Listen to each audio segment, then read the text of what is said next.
Today is July 6th. Welcome to Big Book Daily. My name is Rob. I am an alcoholic. It is a thrill, honor, and joy to be here with you today as we journey through the Big Book of Alcoholics Anonymous, the 12 Steps, 12 Traditions, Daily Reflections, and 24 Hours a Day. Today out of the Big Book, we are going to read the Doctor's Opinion, Roman numeral page 30. Out of the 12 and 12, we are going to begin Step 2 by reading page 26. And of course, we're going to read the July entry of the Daily Reflections in 24 Hours a Day. So with that, hope you all are doing well this morning. Life is so good over here. Just to wake up and be sober today. It truly is one day at a time, right? But we got a clean slate today, and we have an opportunity to stay sober and help somebody else. What a blessing that is. And I also want to say how much I appreciate you all for joining me in this lifeboat of recovery. It's been a tremendous source of recovery for me. I've actually gotten to read a few emails and hear your stories in the last week or so, and it's been so encouraging to hear from you and to hear your experience, strength, and hope. I know we say it usually at the end of each episode, but just to be sober today is such a miracle. So if you are listening right now and you're sober, you're a miracle. Let that sink in for a minute. And let's go ahead and get to the good stuff. Okay, my friends. So in the Doctor's Opinion yesterday, we've been talking about the physical allergy, the obsession of the mind, and the psychic change that Dr. Silkworth really recommends in order to achieve any source of sobriety. So we're going to build on that idea on Roman numeral 30. There are many situations which arise out of the phenomenon of craving, which cause men to make the supreme sacrifice rather than to continue to fight. The classification of alcoholics seems most difficult, and much detail is outside the scope of this book. There are, of course, the psychopaths who are emotionally unstable. We are all familiar with this type. They're always going on the wagon for keeps. They're over-remorseful and make many resolutions, but never a decision. There's the type of man who is unwilling to admit that he cannot take a drink. He plans various ways of drinking. He changes his brand or his environment. There is the type who always believes that after being entirely free from alcohol for a period of time, he can take a drink without danger. There's the manic-depressive type, who is perhaps the least understood by his friends, and about whom a whole chapter could be written. Then there are the types entirely normal in every respect except for the effect alcohol has upon them. They're often able, intelligent, friendly people. All these and many others have one symptom in common. They cannot start drinking without developing the phenomenon of craving. This phenomenon, as we have suggested, may be the manifestation of an allergy which differentiates these people and sets them apart as a distinct entity. It has never been, by any treatment with which we are familiar, permanently eradicated. The only relief we have to suggest is entire abstinence. This immediately precipitates us in the seething cauldron of debate. Much has been written pro and con, but among physicians, the general opinion seems to be that most chronic alcoholics are doomed. And today we are going to continue our journey through Step 2, and I apologize. I don't know why I said we're beginning Step 2 today, but we're continuing the idea. Step 2 is came to believe that a power greater than ourselves could restore us to sanity. We're reading page 26 today. At this juncture, his AA sponsor usually laughs. This, the newcomer thinks, is just about the last straw. This is the beginning of the end. And so it is. The beginning of the end of his old life. And the beginning of his emergence into a new one. His sponsor probably says, take it easy. The hoop you have to jump through is a lot wider than you think. At least I've found it so. So did a friend of mine who was a one-time vice president of American Atheist Society, but he got through with room to spare. Well, says a newcomer, I know you tell me the truth. It's no doubt a fact that AA is full of people who once believed as I do. But just how in these circumstances does a fellow take it easy? That's what I want to know. That, agrees the sponsor, is a very good question indeed.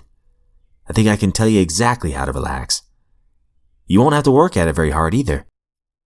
Listen, if you will, to these 3 statements. First, Alcoholics Anonymous does not demand that you believe in anything. All of its 12 steps are but suggestions. Second, to get sober and to stay sober, you don't have to swallow all of Step 2 right now. Looking back, I find that I took it piecemeal myself. Third, all you really need is a truly open mind. Just resign from the debating society and quit bothering yourself with such deep questions as whether it was the hen or the egg that came first. Again, I say, all that you need is the open mind. The sponsor continues. Take, for example, my own case. I had a scientific schooling. Naturally, I respected, venerated, and even worshipped science. As a matter of fact, I still do. All except the worship part. Time after time, my instructors held up to me the basic principle of all scientific progress. Search and research again and again, always with the open mind. When I first looked at AA, my reaction was just like yours. This AA business, I thought, is totally unscientific. This I can't swallow. I simply won't consider such nonsense. Daily Reflection, July 6th. Identifying fear. The chief activator of our defects has been self-centered fear. From the 12 Steps and 12 Traditions, page 76. When I feel uncomfortable, irritated, or depressed, I look for fear. This evil and corroding thread is the root of my distress. Fear of failure, fear of others' opinions, fear of harm, and many other fears. I have found a higher power who does not want me to live in fear, and, as a result, the experience of AA in my life is freedom and joy. I am no longer willing to live with the multitude of character defects that characterized my life while I was drinking. Step 7 is my vehicle to freedom, and from these defects, I pray for help in identifying the fear underneath the defect. Then I ask God to relieve me of that fear. This method works for me without fail. It's one of the great miracles of my life in Alcoholics Anonymous. 24 hours a day, July 6th. AA Thought for the Day. We tried to study our alcoholic problem, wondering what was the cause of our strange obsession. Many of us took special treatments, hospitalization, even confinement in institutions. Every case, the relief was only temporary. We tried through crazy excuses to convince ourselves that we knew why we drank, but we went on regardless. Finally, drinking had gone far beyond even a habit. We had become alcoholics, men and women who had been destroying themselves against their own will. Am I completely free from my alcoholic obsession? Meditation for the day. Ask and ye shall receive. Never let yourself think you cannot do something useful, or that you will never be able to accomplish a useful task. The fact is that you can do practically anything in the field of human relationships if you are willing to call on God's supply for strength. The supply may not be immediately available because you may not entirely be ready to receive it, but it will surely come when you are properly prepared for it. As you grow spiritually, a feeling of being plentifully supplied by God's strength will possess you, and you will be able to accomplish many useful things. Prayer for the day. I pray that I may claim God's supply of strength by my faith in Him. I pray that it shall be given to me according to my faith. All right, that concludes our reading for today, and I'll make this very quick. I know we're running up on time, but I love the daily reflections today. Fear is a big one. When I would look back and a lot of the decisions I made and still make, a lot of times fear is underneath that. And being a recovering people pleaser, the fear of what others think of me, the wanting to protect my image, wanting to be liked and accepted by everyone. There's a lot of fear in that, and also a lot of exhaustion. I love this line: fear of failure, fear of others' opinions, fear of harm, and many other fears. I've found a higher power who does not want me to live in fear, and as a result, the experience of AA in my life is freedom and joy.